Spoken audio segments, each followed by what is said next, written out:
The Greek Interpreter by Sir Arthur Conan Doyle.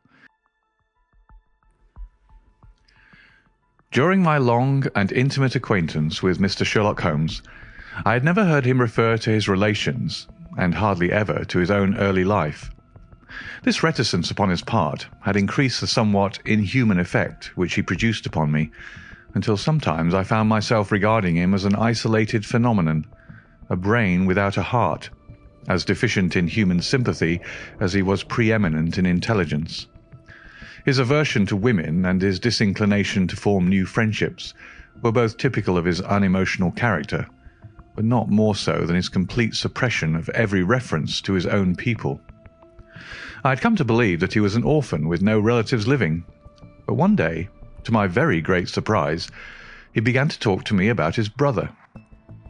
It was after tea on a summer evening, and the conversation, which had roamed in a desultory, spasmodic fashion from golf clubs to the causes of the change in the obliquity of the ecliptic, came round at last to the question of atavism and hereditary aptitudes. The point under discussion was how far any singular gift in an individual was due to his ancestry, and how far to his own early training. "In your own case," said I, "from all that you've told me, it seems obvious that your faculty of observation and your peculiar facility for deduction are due to your own systematic training." "To some extent," he answered thoughtfully. "My ancestors were country squires, who appear to have led much the same life as is natural to their class. But nonetheless, my turn that way is in my veins, and may have come with my grandmother, who was the sister of Vernet, the French artist. Art in the blood is liable to take the strangest forms." "But how do you know that it's hereditary?" "Because my brother Mycroft possesses it in a larger degree than I do." This was news to me indeed. If there were another man with such singular powers in England, how was it that neither police nor public had heard of him? I put the question, with a hint that it was my companion's modesty which made him acknowledge his brother as his superior. Holmes laughed at my suggestion. "My dear Watson," said he, "I cannot agree with those who rank modesty among the virtues. To the logician, all things should be seen exactly as they are, and to underestimate oneself is as much a departure from truth as to exaggerate one's own powers.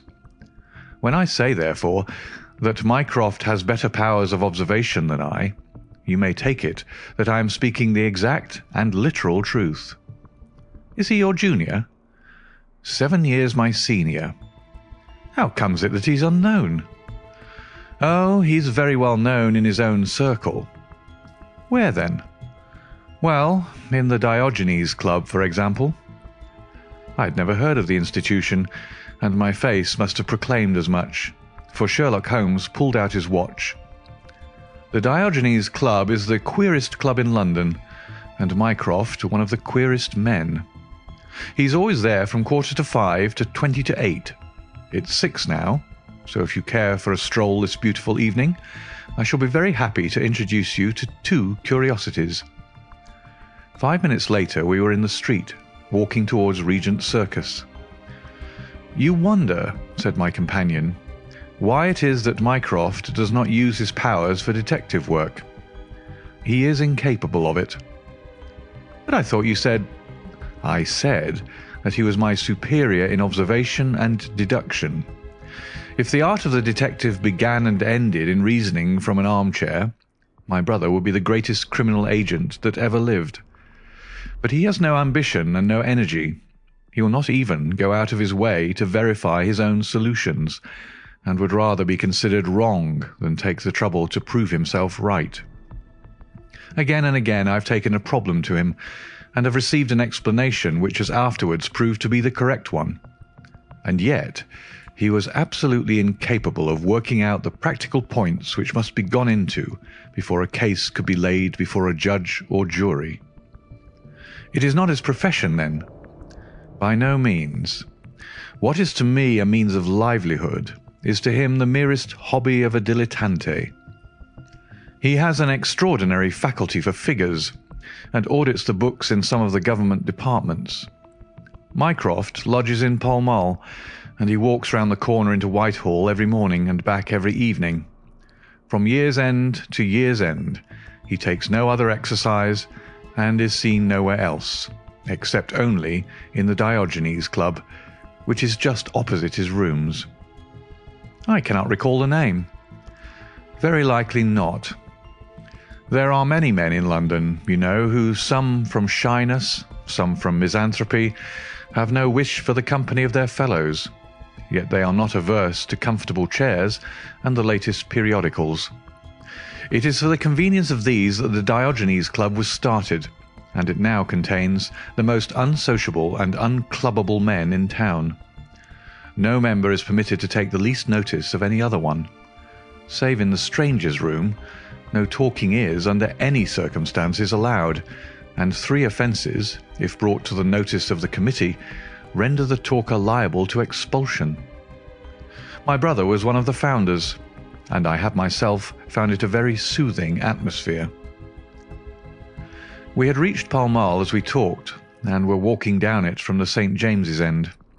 Sherlock Holmes stopped at a door some little distance from the Carlton, and, cautioning me not to speak, he led the way into the hall.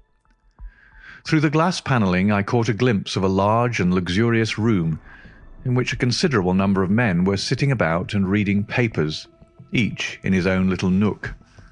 Holmes showed me into a small chamber which looked out into Pall Mall, and then, leaving me for a minute, he came back with a companion, whom I knew could only be his brother. Mycroft Holmes was a much larger and stouter man than Sherlock. His body was absolutely corpulent, but his face, though massive, had preserved something of the sharpness of expression which was so remarkable in that of his brother. His eyes, which were of a peculiarly light, watery grey, seemed to have always retained that far-away, introspective look which I had only observed in Sherlock's when he was exerting his full powers. "I am glad to meet you, sir," said he, putting out a broad, fat hand like the flipper of a seal. "I hear of Sherlock everywhere since you became his chronicler. By the way, Sherlock, I expected to see you round last week to consult me over that Manor House case. I thought you might be a little out of your depth." "No, I solved it," said my friend, smiling. "It was Adams, of course?" "Yes, it was Adams." "I was sure of it from the first." The two sat down together in the bow window of the club. "To anyone who wishes to study mankind, this is the spot," said Mycroft. "Look at the magnificent types. Look at those 2 men who are coming towards us, for example." "The billiard marker and the other?" "Precisely. What do you make of the other?" The 2 men had stopped opposite the window. Some chalk marks over the waistcoat pocket were the only signs of billiards which I could see in one of them. The other was a very small, dark fellow, with his hat pushed back and several packages under his arm. "An old soldier, I perceive," said Sherlock. "And very recently discharged," remarked the brother. "Served in India, I see." "And a non-commissioned officer?" "Royal Artillery, I fancy," said Sherlock. "And a widower?" "But with a child." "Children, my dear boy, children." "Come," said I, laughing, "this is a little too much." "Surely," answered Holmes, "it is not hard to say that a man with that bearing, expression of authority, and sun-baked skin is a soldier, is more than a private, and is not long from India." "That he has not left the service long is shown by his still wearing his ammunition boots, as they are called," observed Mycroft. "He had not the cavalry stride, yet he wore his hat on one side, as is shown by the lighter skin of that side of his brow. His weight is against his being a sapper. He's in the artillery." "Then, of course, his complete mourning shows that he has lost someone very dear. The fact that he's doing his own shopping looks as though it were his wife. He's been buying things for children, you perceive. There's a rattle, which shows that one of them is very young. The wife probably died in childbed. The fact that he has a picture book under his arm shows that there is another child to be thought of." I began to understand what my friend meant when he said that his brother possessed even keener faculties than he did himself. He glanced across at me and smiled. Mycroft took snuff from a tortoise-shell box and brushed away the wandering grains from his coat front with a large red silk handkerchief. "By the way, Sherlock," said he, "I have had something quite after your own heart. A most singular problem, submitted to my judgment. I really had not the energy to follow it up, save in a very incomplete fashion, but it gave me a basis for some pleasing speculation. If you would care to hear the facts—" "My dear Mycroft, I should be delighted." The brother scribbled a note upon a leaf of his pocket-book, and ringing the bell, he handed it to the waiter. "I have asked Mr. Maylas to step across," said he. "He lodges on the floor above me, and I have some slight acquaintance with him, which led him to come to me in his perplexity. Mr. Maylas is a Greek by extraction, as I understand, and he is a remarkable linguist. He earns his living partly as interpreter in the law courts, and partly by acting as guide to any wealthy Orientals who may visit the Northumberland Avenue hotels. I think I will leave him to tell his very remarkable experience in his own fashion." A few minutes later we were joined by a short, stout man, whose olive face and coal black hair proclaimed his southern origin, though his speech was that of an educated Englishman. He shook hands eagerly with Sherlock Holmes, and his dark eyes sparkled with pleasure when he understood that the specialist was anxious to hear his story. "I do not believe that the police credit me. On my word, I do not," said he in a wailing voice. "Just because they have never heard of it before, they think that such a thing cannot be. But I know that I shall never be easy in my mind until I know what has become of my poor man with the sticking plaster upon his face." "I am all attention," said Sherlock Holmes. "This is Wednesday evening," said Mr. Maylas. "Well then, it was Monday night, only 2 days ago, you understand, that all this happened. I am an interpreter, as perhaps my neighbour there has told you. I interpret all languages, or nearly all, but as I am a Greek by birth and with a Grecian name, it is with that particular tongue that I am principally associated. For many years I have been the chief Greek interpreter in London, and my name is very well known in the hotels. It happens not unfrequently that I am sent for at strange hours by foreigners who get into difficulties, or by travellers who arrive late and wish my services. I was not surprised, therefore, on Monday night when a Mr. Latimer, a very fashionably dressed young man, came up to my rooms and asked me to accompany him in a cab which was waiting at the door. A Greek friend had come to see him upon business, he said, and as he could speak nothing but his own tongue, the services of an interpreter were indispensable. He gave me to understand that his house was some little distance off in Kensington, and he seemed to be in a great hurry, bustling me rapidly into the cab when we had descended to the street. I say into the cab, but I soon became doubtful as to whether it was not a carriage in which I found myself. It was certainly more roomy than the ordinary four-wheel disgrace to London, and the fittings, though frayed, were of rich quality. Mr. Latimer seated himself opposite to me, and we started off through Charing Cross and up the Shaftesbury Avenue. We had come out upon Oxford Street, and I had ventured some remark as to this being a roundabout way to Kensington, when my words were arrested by the extraordinary conduct of my companion. He began by drawing a most formidable-looking bludgeon loaded with lead from his pocket, and switching it backward and forward several times as if to test its weight and strength. Then he placed it without a word upon the seat beside him. Having done this, he drew up the windows on each side, and I found to my astonishment that they were covered with paper, so as to prevent my seeing through them. "I am sorry to cut off your view, Mr. Maylas," said he. "The fact is that I have no intention that you should see what the place is to which we are driving. It might possibly be inconvenient to me if you could find your way there again." As you can imagine, I was utterly taken aback by such an address. My companion was a powerful, broad-shouldered young fellow, and apart from the weapon, I should not have had the slightest chance in a struggle with him. "This is a very extraordinary conduct, Mr. Latimer," I stammered. "You must be aware that what you are doing is quite illegal." "It is something of a liberty, no doubt," said he, "but we'll make it up to you. I must warn you, however, Mr. Melas, that if at any time tonight you attempt to raise an alarm or do anything which is against my interests, you will find it a very serious thing.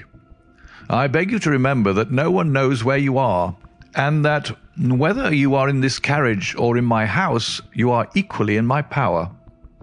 His words were quiet, but he had a rasping way of saying them which was very menacing.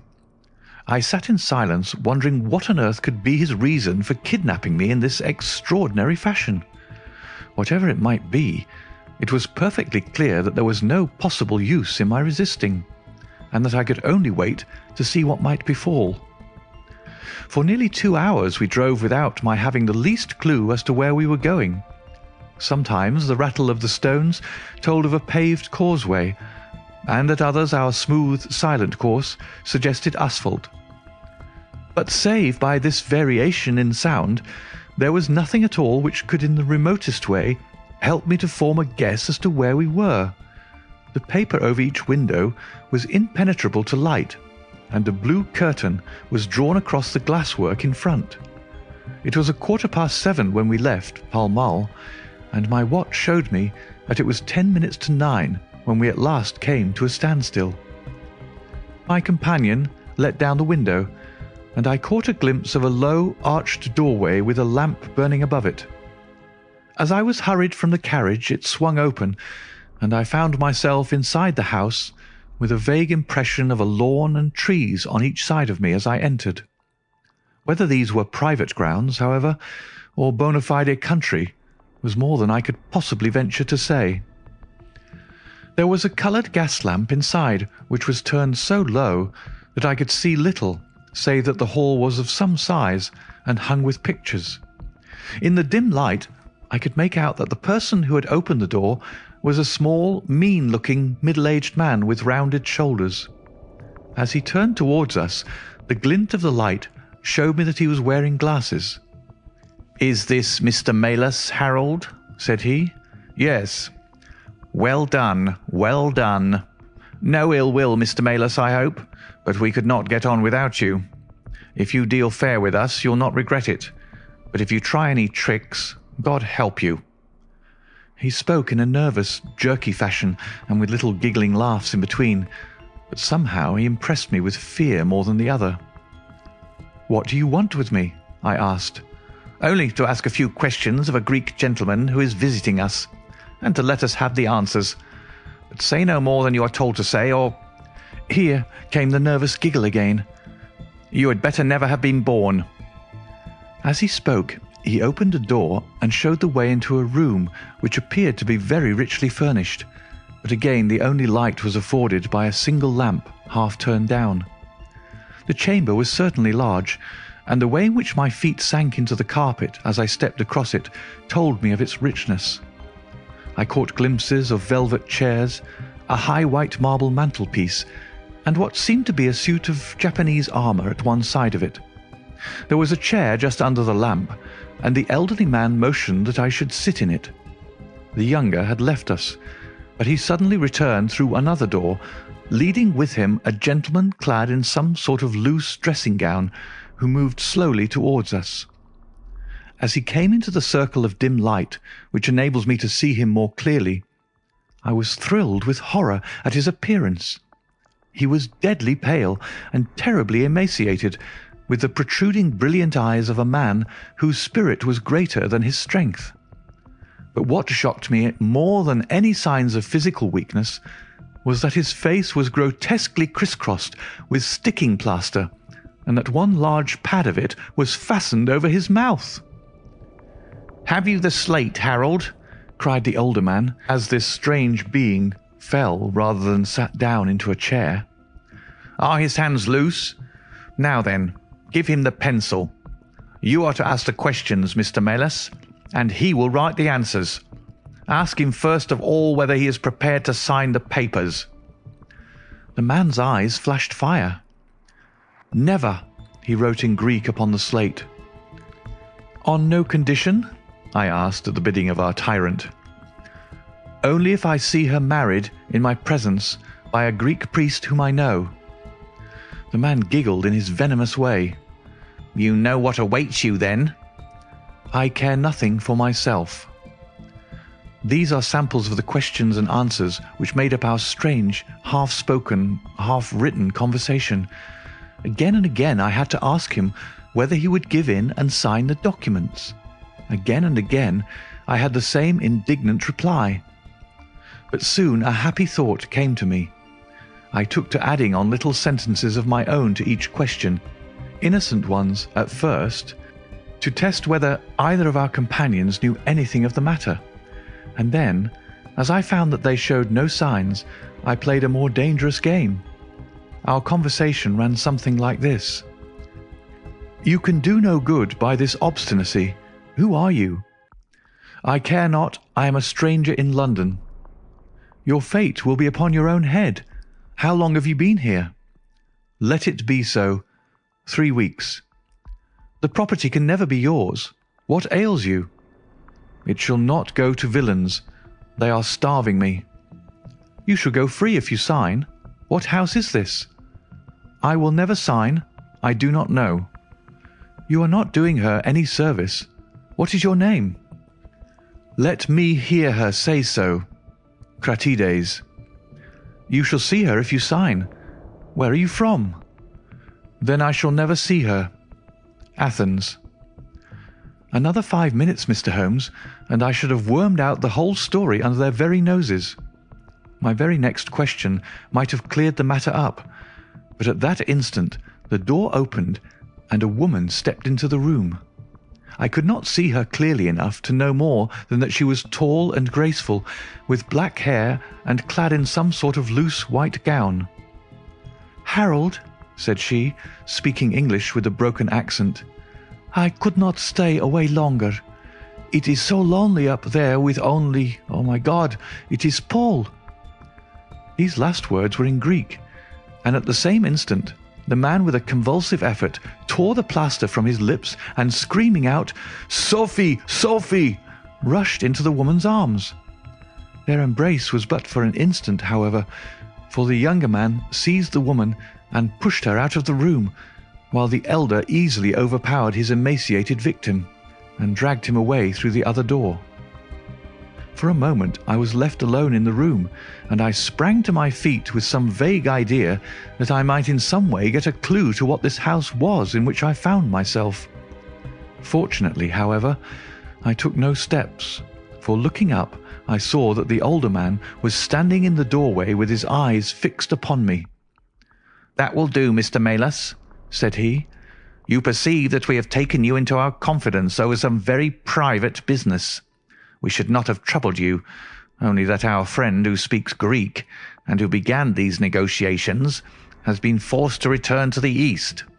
It was quite necessary for us to find someone to take his place, and we were fortunate in hearing of your powers." I bowed. "There are 5 sovereigns here," said he, walking up to me, "which will, I hope, be a sufficient fee. But remember," he added, tapping me lightly on the chest and giggling, "if you speak to a human soul about this, one human soul, mind, well, may God have mercy upon your soul." I cannot tell you the loathing and horror with which this insignificant-looking man inspired me. I could see him better now, as the lamplight shone upon him. His features were peaky and sallow, and his little pointed beard was thready and ill-nourished. He pushed his face forward as he spoke, and his lips and eyelids were continually twitching like a man with St. Vitus's dance. I could not help thinking that his strange, catchy little laugh was also a symptom of some nervous malady. The terror of his face lay in his eyes, however, steel grey and glistening coldly with a malignant, inexorable cruelty in their depths. "We shall know if you speak of this," said he. "We have our own means of information. Now you'll find the carriage waiting, and my friend will see you on your way." I was hurried through the hall and into the vehicle, again obtaining that momentary glimpse of trees and a garden. Mr. Latimer followed closely at my heels and took his place opposite to me without a word. In silence we again drove for an interminable distance, with the windows raised, until at last, just after midnight, the carriage pulled up. "You will get down here, Mr. Melas," said my companion. "I am sorry to leave you so far from your house, but there is no alternative. Any attempt upon your part to follow the carriage can only end in injury to yourself." He opened the door as he spoke, and I had hardly time to spring out when the coachman lashed the horse and the carriage rattled away. I looked around me in astonishment. I was on some sort of heathy common, mottled over with dark clumps of furze bushes. Far away stretched a line of houses with a light here and there in the upper windows. On the other side I saw the red signal lamps of a railway. The carriage which had brought me was already out of sight. I stood gazing round and wondering where on earth I might be, when I saw someone coming towards me in the darkness. As he came up to me, I made out that he was a railway porter. "Can you tell me what place this is?" I asked. "Wandsworth Common," said he.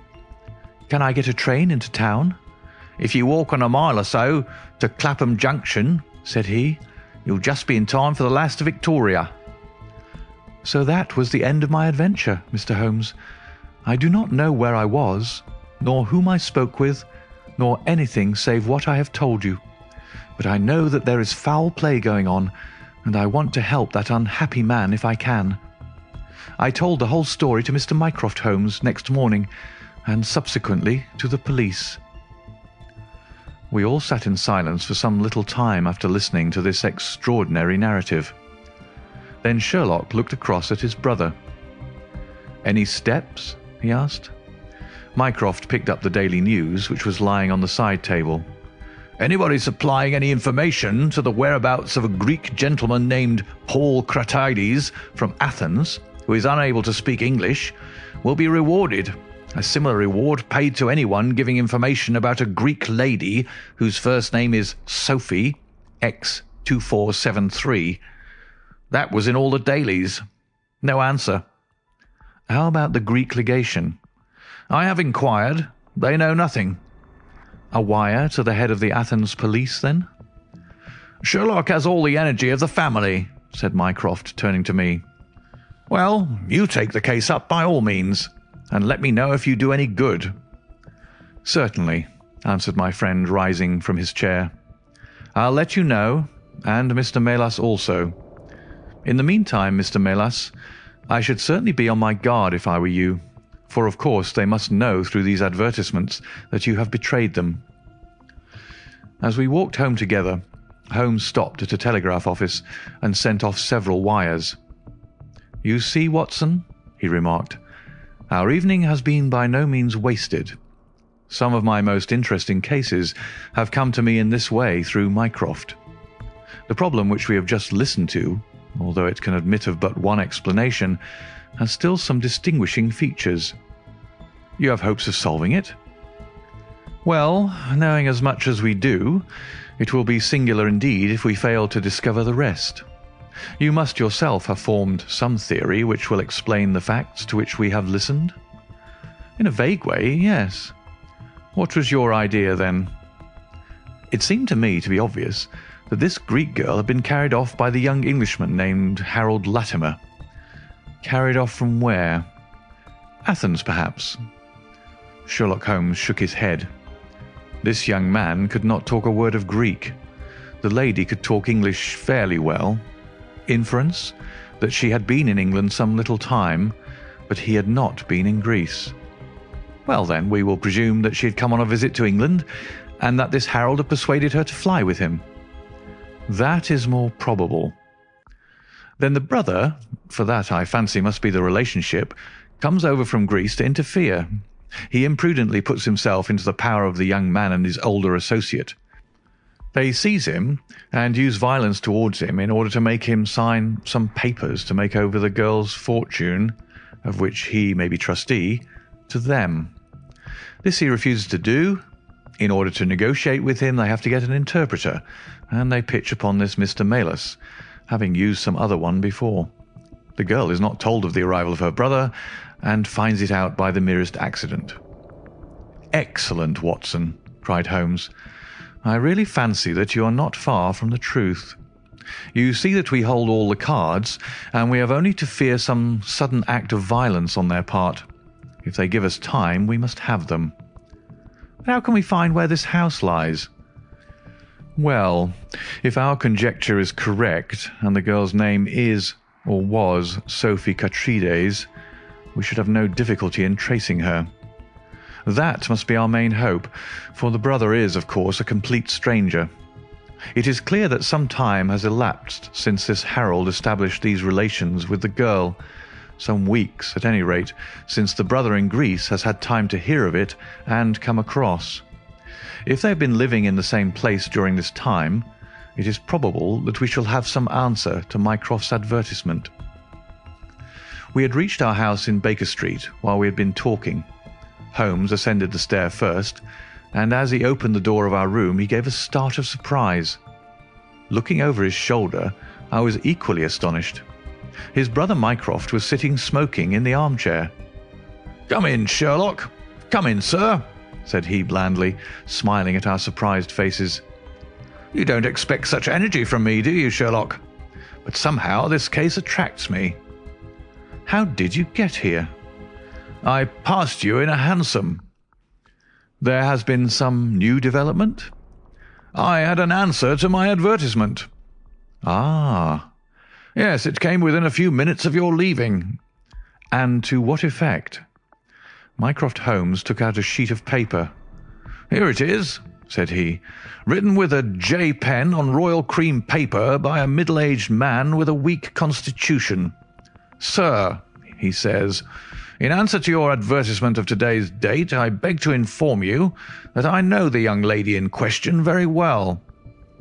If you should care to call upon me, I could give you some particulars as to her painful history. She is living at present at the Myrtles, Beckenham. Yours faithfully, J. Davenport.'"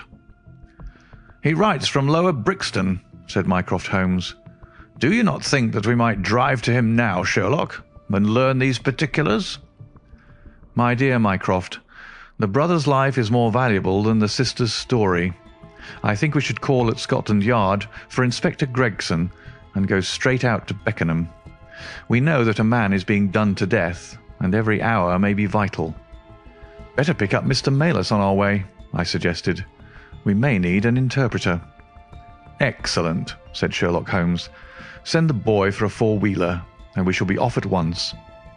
He opened the table drawer as he spoke, and I noticed that he slipped his revolver into his pocket. "Yes," said he in answer to my glance, "I should say from what we have heard that we are dealing with a particularly dangerous gang." It was almost dark before we found ourselves in Pall Mall at the rooms of Mr. Malus. A gentleman had just called for him, and he was gone. "Can you tell me where?" asked Mycroft Holmes. "I don't know, sir," answered the woman who had opened the door. "I only know that he drove away with a gentleman in a carriage." "Did the gentleman give a name?" "No, sir." "He wasn't a tall, handsome, dark young man?" "Oh, no, sir. He was a little gentleman with glasses, thin in the face, but very pleasant in his ways, for he was laughing all the time that he was talking." "Come along," cried Sherlock Holmes abruptly. "This grows serious," he observed as we drove to Scotland Yard. "These men have got hold of Malus again. He is a man of no physical courage, as they are well aware from their experience the other night. This villain was able to terrorize him the instant that he got into his presence. No doubt they want his professional services, but having used him, they may be inclined to punish him for what they will regard as his treachery." Our hope was that by taking the train we might get to Beckenham as soon or sooner than the carriage. On reaching Scotland Yard, however, it was more than an hour before we could get Inspector Gregson and comply with the legal formalities which would enable us to enter the house. It was 9:45 before we reached London Bridge, and past before the four of us alighted on the Beckenham platform. A drive of half a mile brought us to the Myrtles. a large, dark house standing back from the road in its own grounds. Here we dismissed our cab and made our way up the drive together. "The windows are all dark," remarked the inspector. "The house seems deserted." "Our birds are flown and the nest empty," said Holmes. "Why do you say so?" "A carriage heavily loaded with luggage has passed out during the last hour." The inspector laughed. "I saw the wheel tracks in the light of the gate lamp. But where does the luggage come in?" "You may have observed the same wheel tracks going the other way, but the outward bound ones were very much deeper, so much so that we can say for a certainty that there was a very considerable weight on the carriage." "You get a trifle beyond me there," said the inspector, shrugging his shoulder. "It will not be an easy door to force, but we will try if we cannot make someone hear us." He hammered loudly at the knocker and pulled at the bell, but without any success. Holmes had slipped away, but he came back in a few minutes. "I have a window open," said he. "It is a mercy that you're on the side of the force and not against it, Mr. Holmes," remarked the inspector, as he noted the clever way in which my friend had forced back the catch. "Well, I think that under the circumstances we may enter without an invitation." One after the other we made our way into a large apartment, which was evidently that in which Mr. Melas had found himself. The inspector had lit his lantern, and by its light we could see the two doors, the curtain, the lamp, and the suit of Japanese mail as he had described them. On the table lay 2 glasses, an empty brandy bottle, and the remains of a meal. "What is that?" asked Holmes suddenly. We all stood still and listened. A low moaning sound was coming from somewhere over our heads. Holmes rushed to the door and out into the hall. The dismal noise came from upstairs. He dashed up, the inspector and I at his heels, while his brother Mycroft followed as quickly as his great bulk would permit. 3 doors faced up upon the second floor, and it was from the central of these that the sinister sounds were issuing, sinking sometimes into a dull mumble and rising again into a shrill whine. It was locked, but the key had been left on the outside. Holmes flung open the door and rushed in, but he was out again in an instant with his hand to his throat. "It's charcoal," he cried. "Give it time. It'll clear." Peering in, we could see that the only light in the room came from a dull blue flame which flickered from a small brass tripod in the centre. It threw a livid, unnatural circle upon the floor, while in the shadows beyond we saw the vague loom of 2 figures which crouched against the wall. From the open door there reeked a horrible poisonous exhalation which set us gasping and coughing. Holmes rushed to the top of the stairs to draw in the fresh air, and then, dashing into the room, he threw up the window and hurled the brazen tripod out into the garden. "We can enter in a minute," he gasped, darting out again. Where is a candle? I doubt if we could strike a match in that atmosphere. Hold the light at the door, and we shall get them out, Mycroft, now." With a rush, we got to the poisoned men and dragged them out into the well-lit hall. Both of them were blue-lipped and insensible, with swollen, congested faces and protruding eyes. Indeed, so distorted were their features that, save for his black beard and stout figure, we might have failed to recognize in one of them the Greek interpreter who had parted from us only a few hours before at the Diogenes Club. His hands and feet were securely strapped together, and he bore over one eye the marks of a violent blow. The other, who was secured in a similar fashion, was a tall man in the last stage of emaciation, with several strips of sticking plaster arranged in a grotesque pattern over his face. He had ceased to moan as we laid him down, and a glance showed me that for him at least our aid had come too late. Mr. Melas, however, still lived, and in less than an hour, with the aid of ammonia and brandy, I had the satisfaction of seeing him open his eyes and of knowing that my hand had drawn him back from that dark valley in which all paths meet. It was a simple story which we had to tell, and one which did not but confirm our own deductions. His visitor, on entering his rooms, had drawn a life-preserver from his sleeve, and had so impressed him with the fear of instant and inevitable death that he had kidnapped him for the second time. Indeed, it was almost mesmeric, the effect which this giggling ruffian had produced upon the unfortunate linguist, for he could not speak of him save with trembling hands and a blanched cheek. He had been taken swiftly to Beckenham, and had acted as interpreter in a second interview, even more dramatic than the first, in which the two Englishmen had menaced their prisoner with instant death if he did not comply with their demands. Finally, finding him proof against every threat, they had hurled him back into his prison, and after reproaching Melas with his treachery, which appeared from the newspaper advertisement, they had stunned him with a blow from a stick, and he remembered nothing more until he found us bending over him. And this was a singular case of the Grecian interpreter, the explanation of which is still involved in some mystery.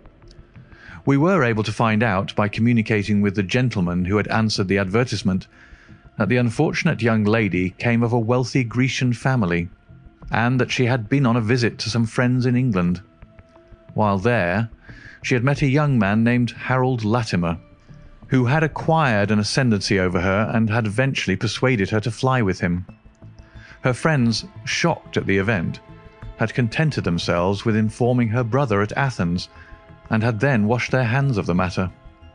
The brother, on his arrival in England, had imprudently placed himself in the power of Latimer and of his associate, whose name was Wilson Kemp, a man of the foulest antecedents. These two, finding that through his ignorance of the language he was helpless in their hands, had kept him a prisoner, and had endeavoured by cruelty and starvation to make him sign away his own and his sister's property. They had kept him in the house without the girl's knowledge, and the plaster over the face had been for the purpose of making recognition difficult in case she should ever catch a glimpse of him. Her feminine perception, however, had instantly seen through the disguise when, on the occasion of the interpreter's visit, she had seen him for the first time. The poor girl, however, was herself a prisoner, for there was no one about the house except the man who acted as coachman and his wife, both of whom were tools of the conspirators. Finding that their secret was out, and that their prisoner was not to be coerced, the two villains, with the girl, had fled away at a few hours' notice from the furnished house which they had hired, having first, as they thought, taken vengeance upon both the man who had defied and the one who had betrayed them. Months afterwards, a curious newspaper cutting reached us from Budapest. It told how two Englishmen, who had been travelling with a woman, had met with a tragic end. They had each been stabbed, it seems, and the Hungarian police were of opinion that they had quarrelled and had inflicted mortal injuries upon each other. Holmes, however, is, I fancy, of a different way of thinking, and holds to this day that if one could find the Grecian girl, one might learn how the wrongs of herself and her brother came to be avenged.